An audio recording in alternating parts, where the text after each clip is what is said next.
No niin, nyt on se aika, eli kello on 5.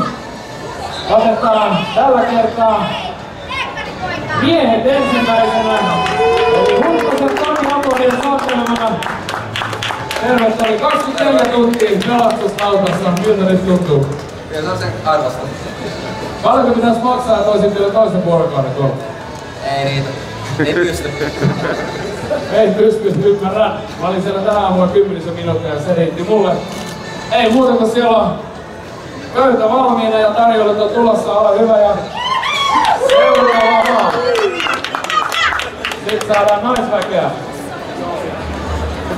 Monikalle aplodit! Siellä oli Monika 2 miestä ja 2 naista. Kerros vähän, että miten sitä teidän yhteiselo siellä vuorokauden ajan sujuu. Yllättävän hyvin. Okei, odotitko sä jotain kamalampaa? Ei ole saat 4 tai 3 metriä saattaa olla erilaisia. Ymmärrän, 3 tuntematonta ihmistä, niin se voi olla jännittävä kokemus. Ei mitään muuta kuin sinne vaan pöydän ääreen. Jaha, aivan jätettiin viimeiseksi silloin. Arpa Anni kävi. Tervetuloa tänne maailmaan. Siellä oli 2 aika teräväsanasta naista tuolla mökissä. Vuorokaus. Voi kuvitella vaan, että miltä tuntuu. Mutta kerro nyt vähän omisuuden, että tuliko siellä missään vaiheessa semmoista fiilistä, että nyt nämä maailmat lähtee täältä pihalle? Eikö tullut? Kaikki menee. Sujuvasti oleteltu. Ei se mitään, ei muuta kuin sinne vaan pöydän ääreen ja viimeinen pari uunista ulos. Ei viimeinen, mutta ei vähän. Vitoinen. No niin. Näyttää aika epäsiistiltä toi teidän asumus. Miehet sai ton mökin vuorokaudessa noin sekaisin. Oliko sulla mitään vaikeuksia missään vaiheessa, että halusit lähteä sieltä pois? Ei oikeastaan kertaa. Ei kertaa? Ei. Ainoastaan vessahätä oli heillä, mutta sitä hoidettiin. Tää siisteys oli vähän tietysti. No kerro vähän, että mitä te teitte siellä? Pitkä yö oli ja mitä kaikkea te puuhelitte? Täällä ei ihan kaikkea kerro, mutta päivän ollaan kestävät jutut. No siis se, aloitiin meille kaikkia tommosia kysymysleikkejä ja mietittiin tosiaan tää turvallisuutta ihan niin tosissaan.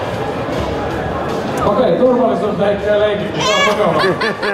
Ei muuta kuin sinne vaan pöydän ääreen ja siellä champagnet odottaa ja ruokaa tulee ja muuta mukavaa meininkiä, niin operaatio Pelastuslautta on tältä osin heidän osaltaan ainakin päättynyt.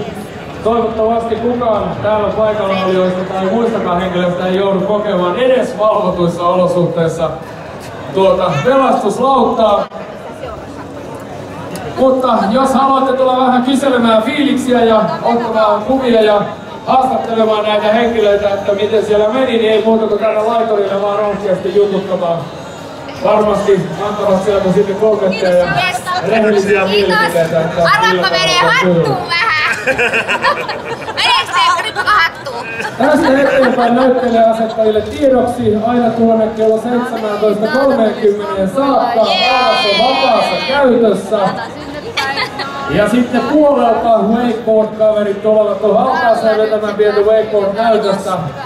Eli nyt on aulas puolet hyvin ajan vapaassa käytössä. Olkaa hyvä vaan ja ottakaa omanne. Tätähän ei sitten jätteitä. Ei varmasti. Meillä on kauhean jano. Se on harvittelua. Auto pitää saada hyvin. Mikä semmonen on? Se pysyy siellä ihan hyvin.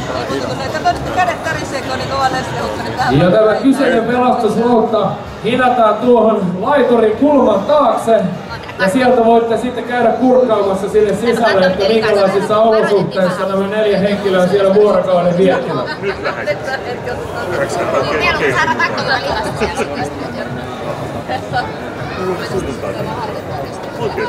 Ja mikäli haluatte tietää tuosta lautasta jotain yksityiskohtia ja muuta juttuja, niin täällä on henkilökuntaa sitten tässä terassilla kertomassa, että minkälainen tuo juttu on ja mitä kaikkia varusteita se sisältää, mutta kurkkaa toki sinne, että minkälaisissa olosuhteissa siinä vuorokaus vietettiin. Nythän teidät on jo pelastettu, että teille on tarjottu tää ensimmäinen lämmin ateria. Tää on oikein tässä terveyspurilainen.